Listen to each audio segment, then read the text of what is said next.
The wizard Merlin spent his entire life using the Wizard King's staff to forge a holy sword to maintain balance in the world. He gave the holy sword to the Lady of the Lake for safekeeping and cast a spell. Only the true king could pull the sword from the stone. The tyrant feared the chosen one would threaten his rule, so he ordered the arrest of all young men of age for sword-pulling tests. If anyone pulled out the sword, they'd be captured immediately. Arthur didn't want to waste time and stepped forward from the crowd. At the general's signal, he walked up the stone steps. A familiar feeling suddenly flooded Arthur's heart. He tried gripping the sword hilt and actually got a response from the sword. Before Arthur could process what happened, the general urged him to hurry up and not waste time. Arthur reached out with both hands and gripped the hilt. A powerful force burst forth. As Arthur drew the Sword of Kings, the earth began to shake. The tyrant noticed this strange phenomenon. Under everyone's terrified gaze, Arthur pulled the holy sword out with all his strength. The general immediately ordered Arthur's arrest, but before they could act, Arthur collapsed from not yet mastering the sword's power. When he woke, Arthur found himself imprisoned in the tyrant's dungeon. It turned out Arthur was the only bloodline of former King Uther. The tyrant hadn't expected Arthur to survive.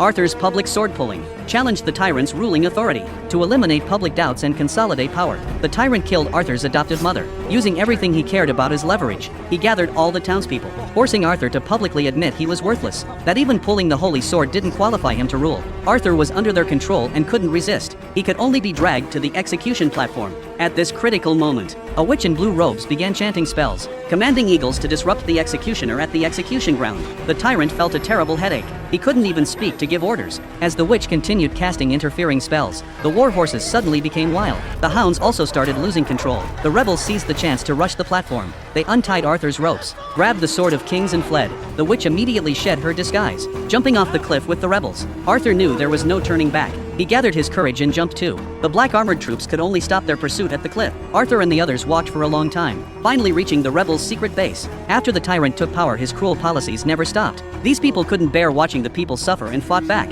but their forces were limited. They couldn't confront the tyrant directly. Now news of Arthur pulling the sword had spread. If Arthur was willing to resist the tyrant, the people would surely follow, creating a powerful force. But Arthur had unresolved trauma and couldn't master the sword's power. Then he fell unconscious again. To resolve Arthur's inner conflict, the witch cast a spell to enter Arthur's dreams. It turned out Arthur had witnessed his father die before him. Whenever he held the holy sword, he would see those unbearable memories. He blamed himself for not being able to save his father, so he could only run away. The witch suggested sending Arthur to the Darklands for trials. In that dangerous environment, he could defeat his cowardly self and gain the potential to master the holy sword.